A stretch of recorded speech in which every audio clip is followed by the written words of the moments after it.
Hi, everyone, and welcome to this month's Classroom to Career webinar.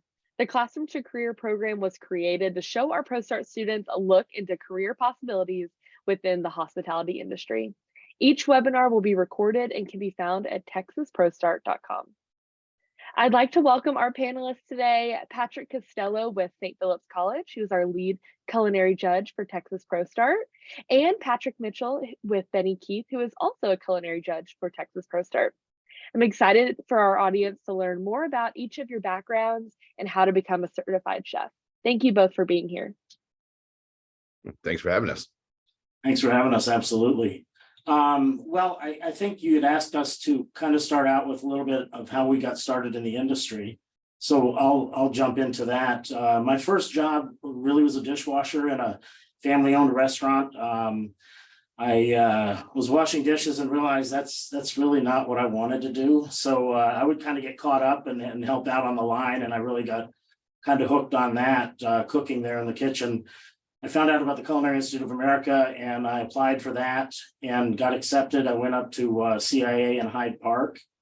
After I graduated there, I went down to New Orleans and I worked at the Royal Orleans Hotel as chef garmager. I was there for 4 years. Great experience, great food city.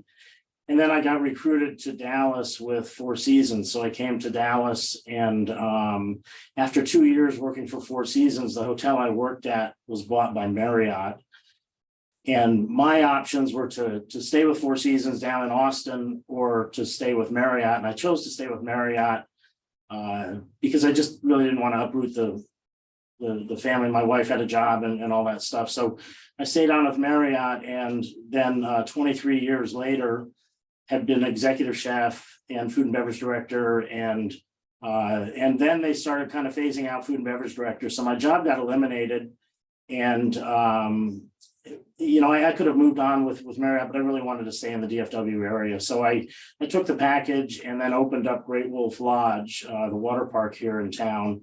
And I did that for a year and then was recruited to Benny Keith, where I've been for the last 13 and a half years. My role now in the last year and a half is different.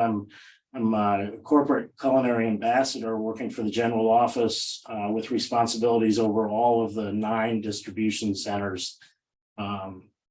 So it's really been an interesting career and very fulfilling.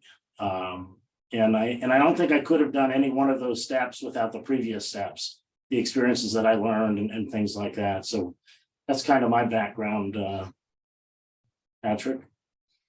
Yeah. So Patrick Costello, you get the benefit of having both the superior Patricks today. I appreciate being here with Chef Mitchell. We kind of go way back and have been pretty involved with each other throughout ProStart, other cooking competitions through the ACF and the TCA as well. So it's good to be here. My background, somewhat similar. I grew up in a military family, and I spent most of my formative years overseas, and living on bases. There's not a whole lot of opportunities. So my first job was actually bagging groceries at the commissary because it was the first thing that was available when you're 14 years old and I wanted cash.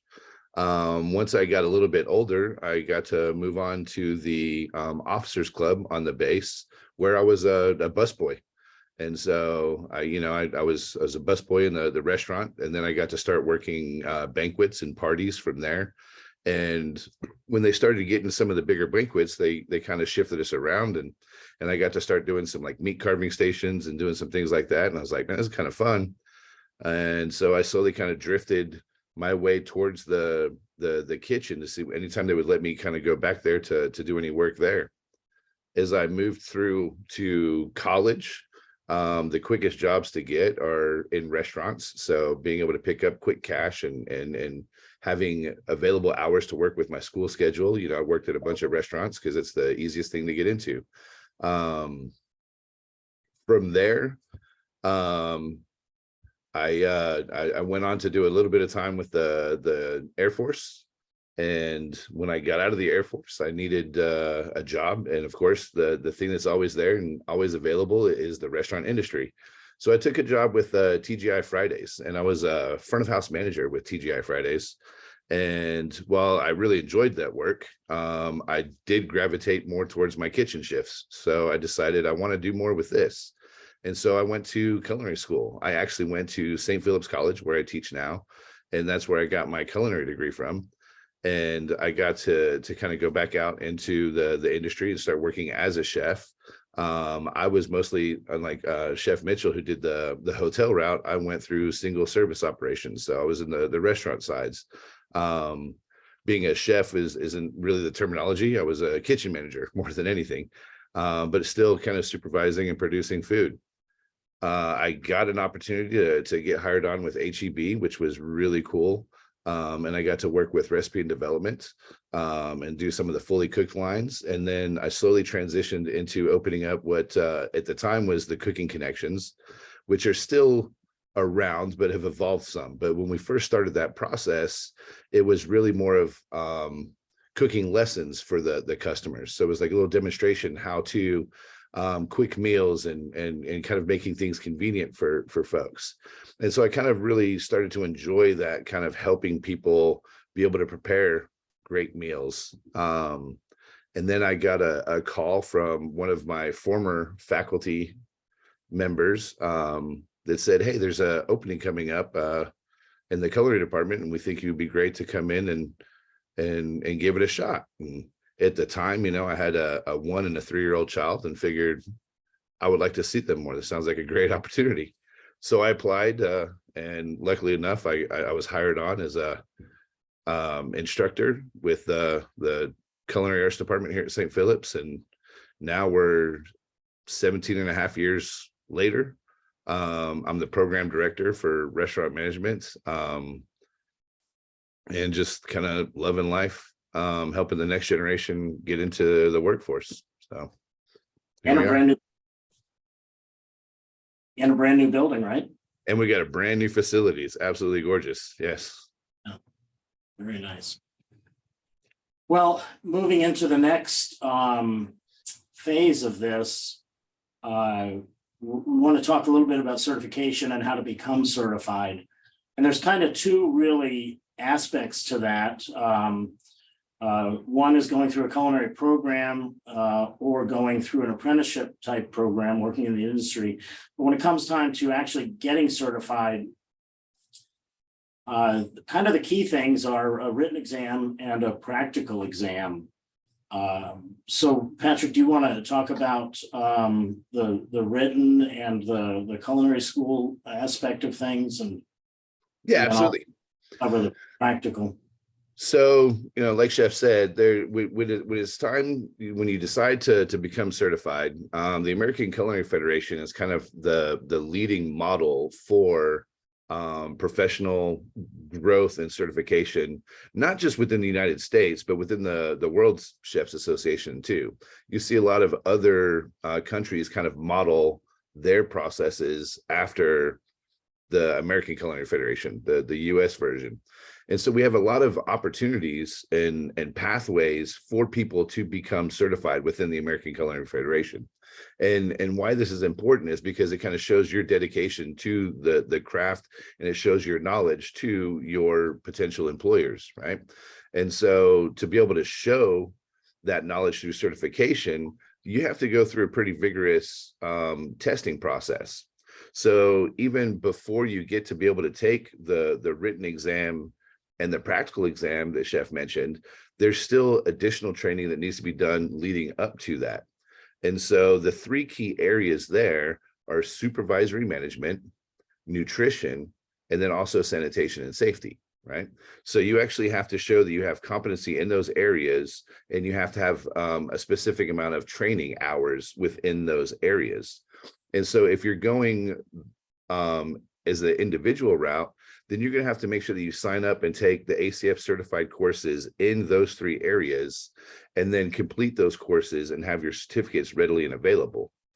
From there, there's also, for each level of certification, there's a minimum amount of real world experience that's needed as well. So you have to kind of spend a little bit of time kind of building a little dossier, right? Showing your professional work experience, showing the certificates of completion for those classes.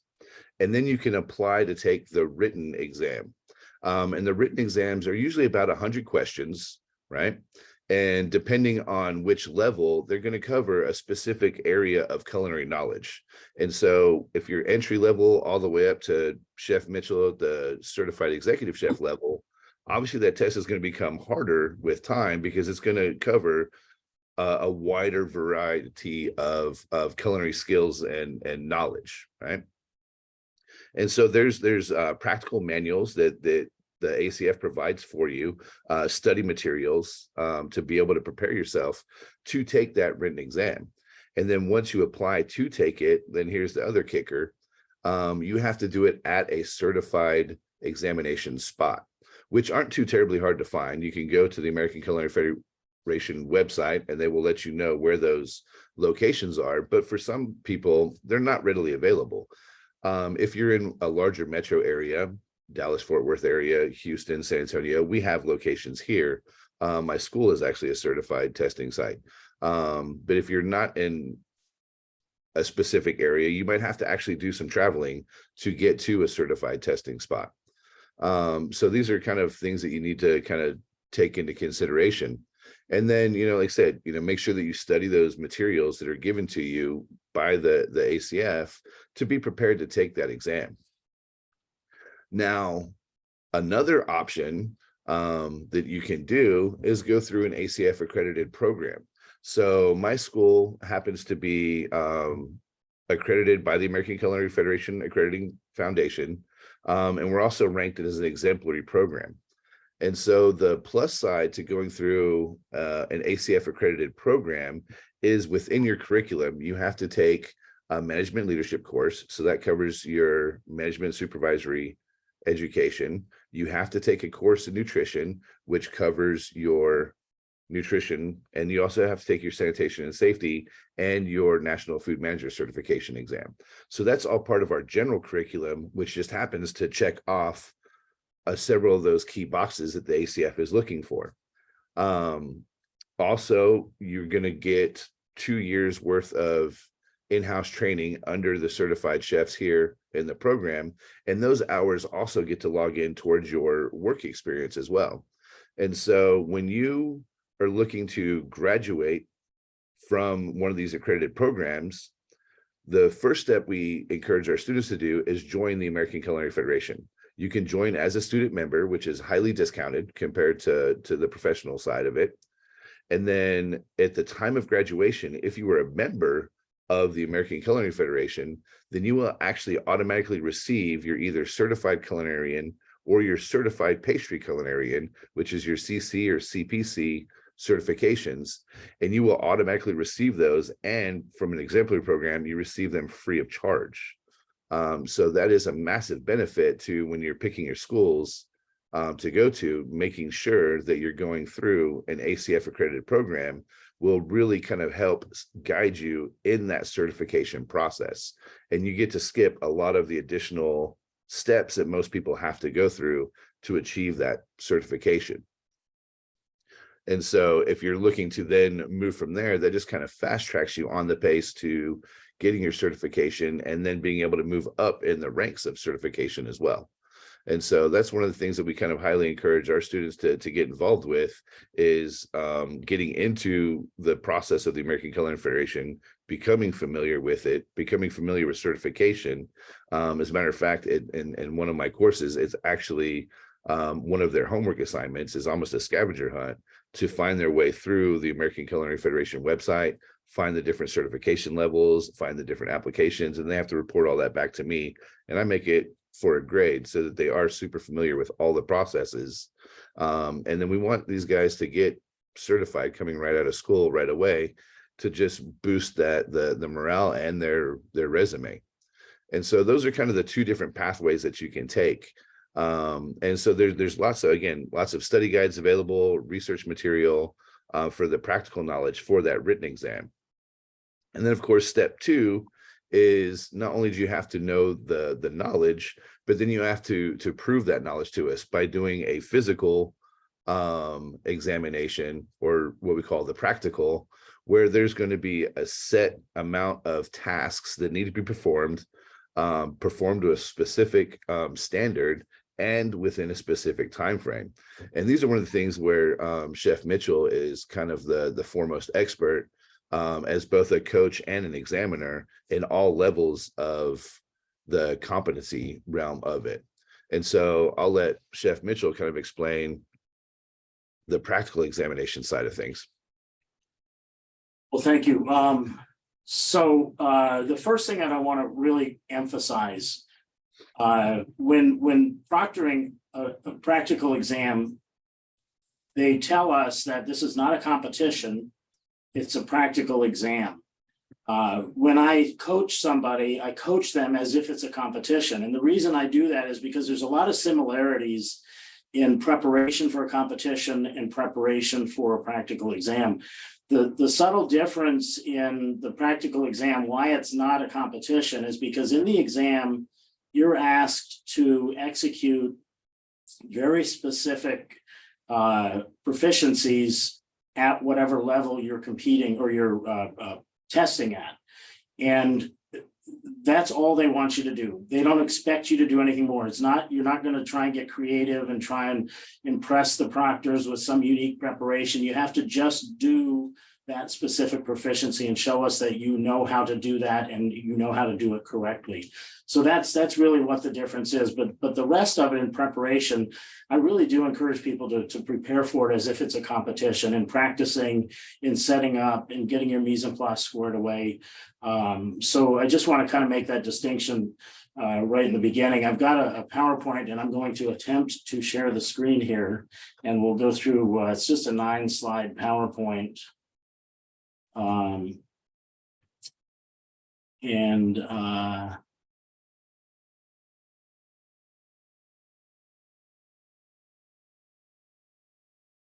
How's that? Can you see that? Yes, sir. We're good to go. Okay. So, you know, why certify and how to prepare?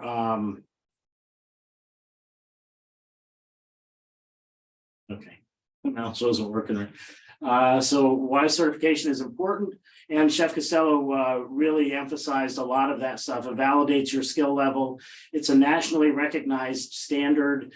It separates you from the masses in the industry, and it lets your employers know that you're serious about your trade. Anything as you climb the ladder in your career, anything that you can do to kind of focus on these things and show your employer you're serious about what you're doing, something that really separates you. These are the things that are important to help you climb. So certification, in my opinion, is very important. The levels of certification, and again, Chef Costello kind of went over these earlier, but Certified Fundamentals Cook is a very basic, that's a certification level you can get, I believe, in high school or just out of high school. And then after that, Certified Culinarian and Certified Pastry Culinarian, Certified Sous Chef, and this is the level where you're kind of coming right out of college or a culinary program. And then after that, you kind of get into Certified Chef de Cuisine and Certified Working Pastry Chef. These are kind of equivalents, obviously savory and pastry. And these are kind of taking on some leadership in the kitchen. So it's not just the cooking skills, but it's now kind of getting into the leadership roles and responsibilities. Certified Executive Chef, Certified Executive Pastry Chef. Obviously now you're an executive level. And then the last one is Certified Master Chef and Certified Master Pastry Chef. There's only about 68, I believe, current Certified Master Chefs in the country. So this is a very, very high pinnacle. And that's much later down in your career. So staying current through recertification. So once you get certified, you do the written exam, you do the practical exam. If you stay at that level, it depends on the certification level, 3 to 5 years, you have to recertify. At Certified Executive Chef level, I have to recertify every 5 years. I have so many continuing education points I have to accumulate in that 5 years. And it's all continuing education. They want to make sure that you're staying current. If I don't accumulate those points in my 5 years and my certification lapses, they give me a little bit of a grace period, but if I don't make it in time, my certification ends. in order for me to get certified executive chef again, I have to do the written exam and the practical exam again. So I encourage people, do not let it lapse. Stay current with it. If you go up to another level, you will have to do that written exam and that practical exam. But as far as staying at the same level that you're at, don't let it get away from you. So there's a lot of different areas where you can get these continuing education points. So preparing for the practical exam, again, here's where I kind of coach people into doing it as if it was a competition from a standpoint of organization, mise en place, and getting things squared away. So understand the criteria, whether it's a competition, whether it's a certification exam, understand the criteria. And again, back to that example of, let's say you have to fillet a fish. Well, they want to see you fillet that fish. You get those bones done. They want to see that you're taking proper care of those bones, wrapping them up, putting them in the refrigerator, labeling them. It does you no good to say, well, I'm going to show them that I'm going to make a stock out of those bones. That's great if you want to do that. But if you do it 100% perfect, you don't get anything for it. If you mess it up, they take points off. If you do it 100% perfect and the thing that they need you to do that's in the criteria, you don't have enough time to do perfectly, they're going to say you spent your time over here where you should have spent it over here. So these are kind of the things that, I coach people to make sure you understand the criteria and execute what the criteria is, rather than trying to do something different. Be organized, understand what your first task will be. So when you set your station, you have everything dialed in and the right tools there. So when they say go, you jump right into that very first task. You're not standing there kind of thinking about what do I do first. Develop a plan and make adjustments as you go. So as you go through practice sessions, you've got a plan, but you might realize that, you know what, I think I need to do this earlier and do this other step later. So make adjustments that way. Or maybe the thing that you thought was going to turn out, it didn't quite turn out. So you want to change that. So it should always be adjusted to the program. Work clean at all times. Absolutely. Practice. Like, I can't stress that enough. And then be prepared for the curveball, whether it's a competition or a practical exam. A curveball is something that's going to happen to you in the competition or the exam that you're not expecting. A piece of equipment could go down, something could get knocked over. There's different things like that. So then, people say, well, how do you practice for that? Because you don't know what's going to happen. The practice is in the mindset of understanding how to think on your feet, understanding that when I've got everything else dialed in. So when that thing happens, I can continue to do the steps without really thinking about it that I need to do. And in the back of my mind, I can problem solve with whatever this curveball is. So that's an important thing to understand and be ready to think on your feet as you go through these things. And then set your station for success. So I've got a picture here of what we call a seasoning tray, and that it's a bar caddy that usually you see at a bar, and they've got maraschino cherries and olives and lime wedges and lemon twists and things like that in it. But here I've got tasting spoons, I've got salt, I've got pepper, I've got whole butter, I've got chopped garlic, chopped shallots, I've got little squirt bottles there with red wine, white wine, olive oil, chicken stock maybe, I'm not sure what the other one is, but and it's all in a 200 pan. So as I go to reach for salt and pepper or things like that, and a few grains start coming out, they're going to fall into that 200 pan. And if they get away from me, I can pick that whole station up, move it out of the way, wipe the table, and put it back. So it just really keeps things kind of tight and clean there. I've got a towel on the apron of the stove there, and that towel just kind of sits there, and I periodically wipe that apron to make sure that there's no splatters or anything like that, so it all stays nice and clean. And then tools are in a bain-marie in the back there, you can't really see, but okay, so these two young men are doing practical exams. Actually, there's a third one through those speed racks there on the far right. But the young man in the middle has a bain-marie on the stove with his tools in there, keeping it hot, kind of helping kind of keep it sanitary. There's some water in there. And here, have a plan and post it. So on his speed rack, he's got a plan there. He's got all his steps. He's got his timeline, and it shows you're organized. It shows the proctors can see what your plan is, leaves no questions, and explains each course or task. And you can see they're working very cleanly on the top of the station. They have some stuff down under the station. They've got a speed rack there.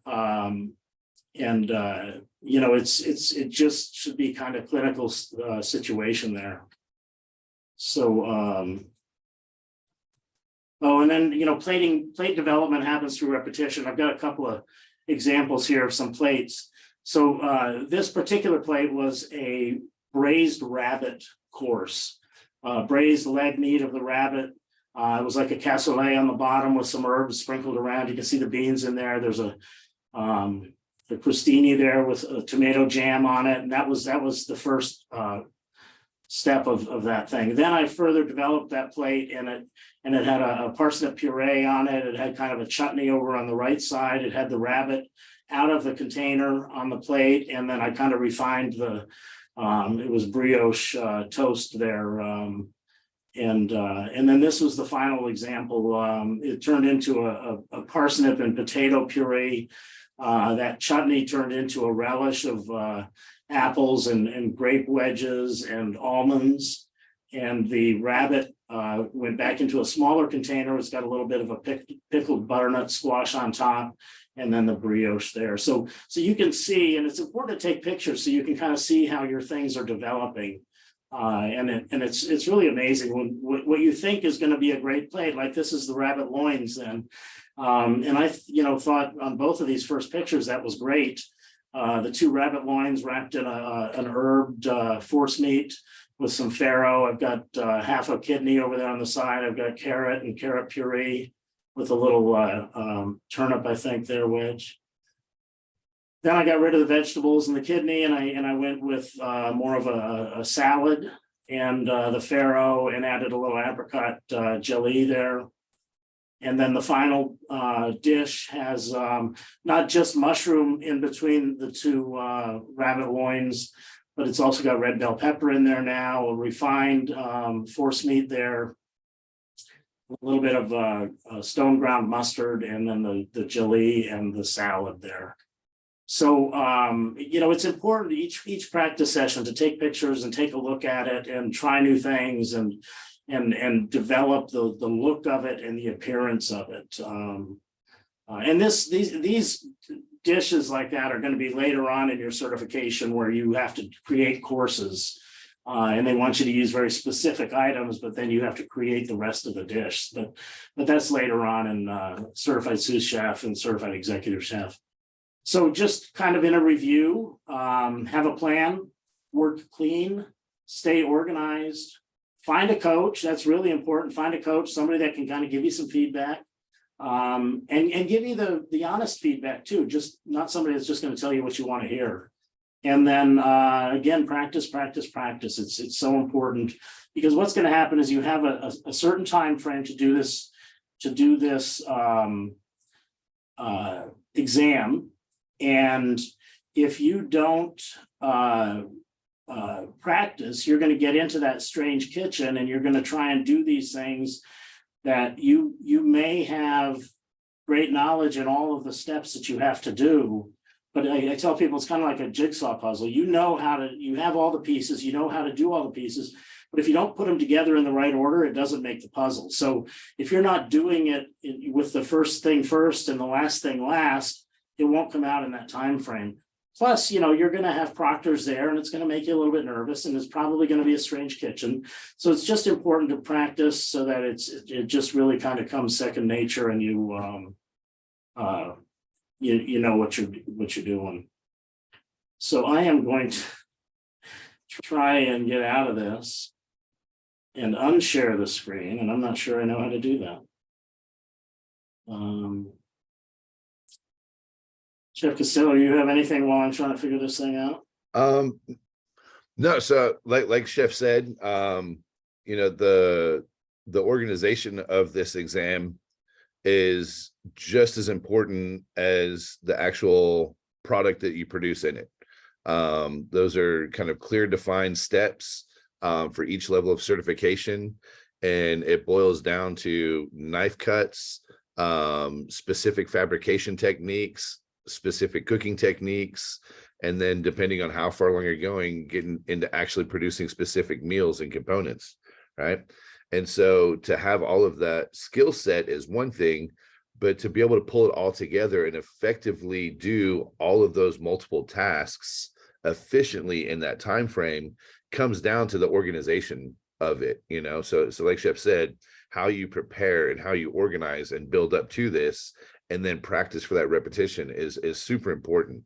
And so then it all ties back to the amount of effort that you're putting into doing this practical exam competency to the best of your ability, and then taking the effort to study and take that written exam and to pass it. Obviously, I believe it's 85% is the score to pass the written exam, and then also taking the additional classes.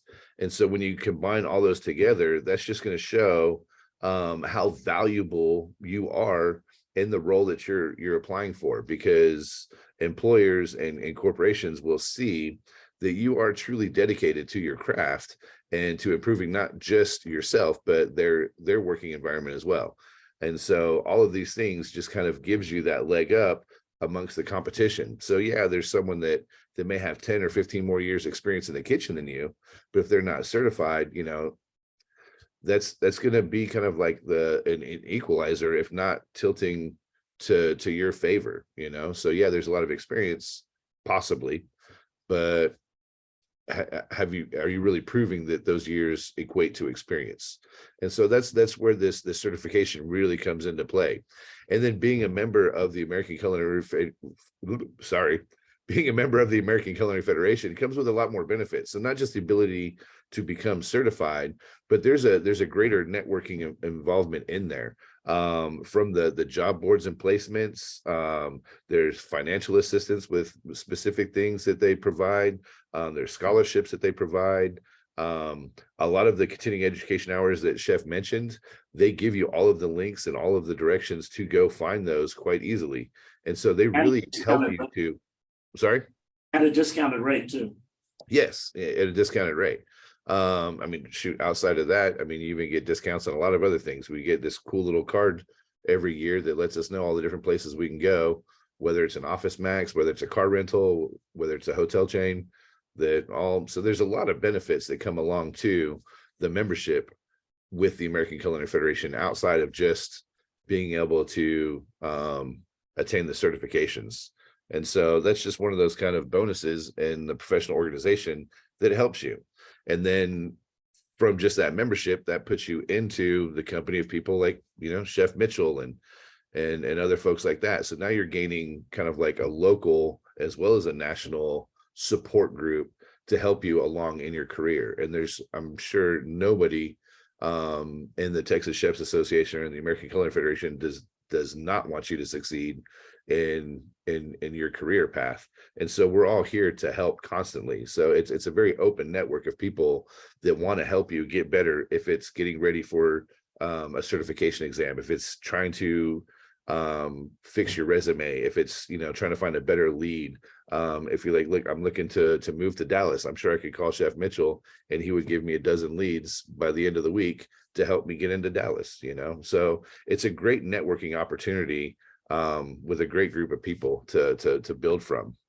Yeah, absolutely. And I'll tell you, you know, just the other day, I got a message from last year at the convention. I met a young culinarian competing in the national student competition, talked to that person and told him, look, if I can ever help you with anything, let me know. They live in Little Rock, and I got a message. I didn't recognize the name. And I started to read the message. They were asking, can you help me? I have something coming up. And I said, absolutely, you know, just send me the information and we're going to talk later on this week. So that's the kind of networking that, you know, you can get through the American Culinary Federation.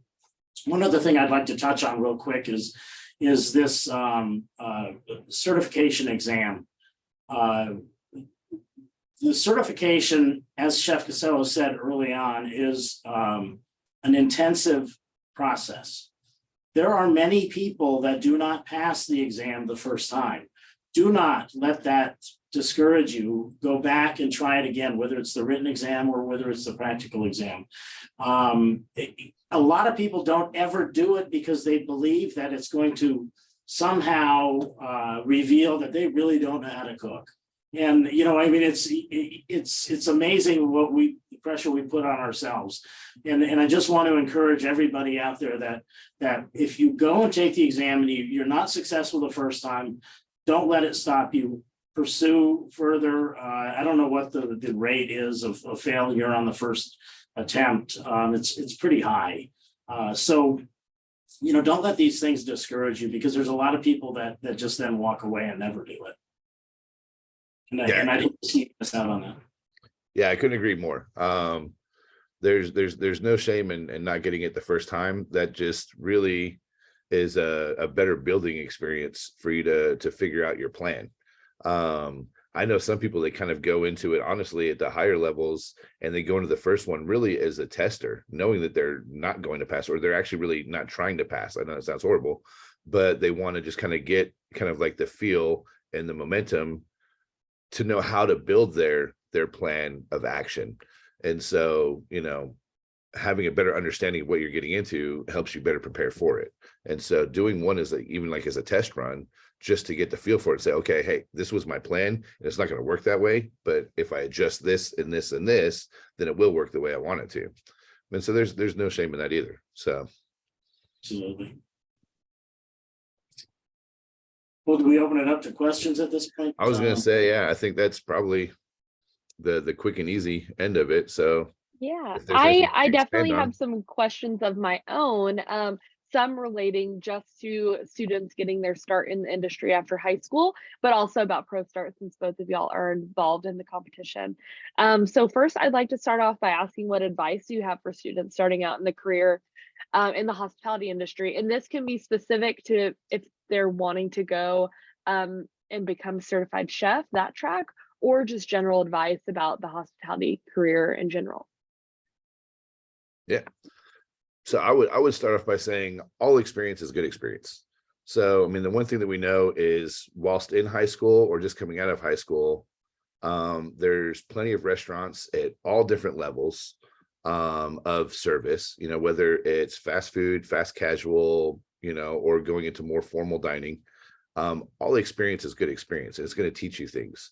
So I personally tell guys, you know, don't frown upon working fast food. Don't frown upon working at a Chili's or 54th Street or one of those kind of casual places, because there's a lot that you're going to pick up from, right? And like I said, all experience is good experience.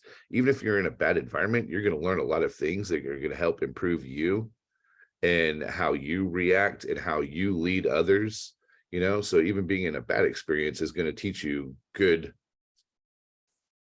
habits to have moving forward. And so, you know, just getting into the job right off the bat gives you something. And then from there, you're going to build. You're going to learn good and bad things at every step of the way, no matter where you're at. Absolutely. You know, and one of the things I try and caution people on is there's a lot out there with Food Network and, you know, these TV chefs and this, that, and the other. And be proud of what you learn, be proud of what you know, but also be open to learning more. You know, when I was in culinary school, the chef, one of the instructors, was teaching us how to make a certain dish. And he said, you know, this is how you make this dish. Now, when you graduate here, you're going to go and you're going to work in some kitchen somewhere. And that chef may come up to you and tell you, we're going to make this dish and this is how you make it. And it might be different. And he asked us, which way is the right way? And we said, well, the way you told us, chef. And he said, no, the right way is the way the chef of that kitchen tells you to do it. So understand that, you know, there's things that are adapted. And if you're working for this chef and this chef wants it done this way, that's the right way. Don't be foolish and try and tell him, oh no, I know better.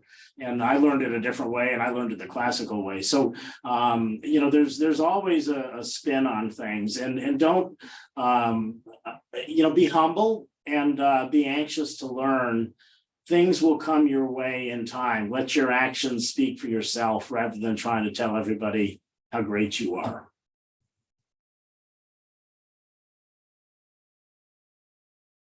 You're muted. Thank you for that. Now kind of turning towards the ProStart competition, how do you feel that the students who are involved in the culinary portion of the competition, do you feel that they are more prepared for maybe going into becoming a certified chef? And what skills do those students already have that kind of translates over to becoming one? I would say absolutely it gives them a leg up. You know, if you kind of looked at some of the pictures and some of the things that Chef Mitchell had in his presentation, you know, a lot of that kind of related back to getting ready for ProStart. So getting yourself prepared, building your menu, figuring out how to do it, practicing it, getting yourself organized. Those are all of the key elements in what you need to get yourself ready for taking the practical exam, you know? And so being able to have that level of stress of, I need to get this accomplished, I need it done in this amount of time, and then I've got all these people with clipboards standing in front of me staring at me, right? That's some pressure, right? And you feel that pressure, and that will relate over to the practical exam. So going through that process, I feel, is going to give those students a leg up because they're going to understand the amount of work it takes to go into getting ready. They're going to be a little bit more comfortable in the scenario of having a bunch of clipboards and white coats staring at you, kind of critiquing every little thing you do. So yeah, in my opinion, it, you know, it vastly gives them a leg up to get ready for certification. Absolutely. And as Chef had alluded to, you know, a lot of the things in the presentation there gives you a sense of urgency because you're working, you're under the gun, you're under a time situation. It forces you to be organized and practice that organization. It forces you to work with a team and be a part of a team there rather than just an individual. And it also forces you to understand that curveball thing and be able to think on your feet because you never know what's going to happen. A team member might get injured. Something might get burned, something might get tipped over, something might get taken from you in the check-in phase of things. And you got to kind of react to that and not only problem solve it, but put it behind you. Don't harp on the fact that, oh, doggone it, we this or we that. It's happened, move forward. So there's a lot that can be taken out of that into the industry. Definitely. And I'd like to end with this question. What are you looking forward to most about the 2023 Texas ProStart Invitational? Well, I love seeing the teams. I love seeing the students in there. I love seeing the passion that they have and the heart and soul that they put into it. I mean, it's just every year, and I hate to say that this one is any different from any other because I look forward to that every year. Yeah, I think most everyone knows how I feel about these competitions, and I walk into them kind of like with my heart on my sleeve. So that's the part that I look forward to most is getting to see and interact with all of the students. Being the lead judge, I really enjoy more because I get more time to actually freely talk to the students compared to when I'm trying to keep track with the clipboard is Chef Mitchell is. And so I really like the fact that I really get to talk and I get to know a lot of these kids and a lot of these teachers, and you know, I get to kind of dive a little bit deeper into, and because I don't have the clipboard, they tend to talk to me a little bit easier. So just interactions I get with these guys and see where they're going and how excited they are. Yeah, like I said, I don't think this competition is more exciting than any other ones. I get butterflies for all of them. So I love it. Right. I know our TRA team is looking forward to the competition as well. But thank you so much for being here today and sharing your knowledge and advice with our students. As always, this will be recorded and posted to our texasprostart.com website. So for all of our educators that maybe didn't get to come today, we'll be sending that out to them as well. But thank you so much for being here. Thank We you. really appreciate you having us. Yeah. Of course. Well, y'all have a wonderful day. Talk with y'all soon and see y'all in March. See you guys in March in Waco. Bye, guys. Bye.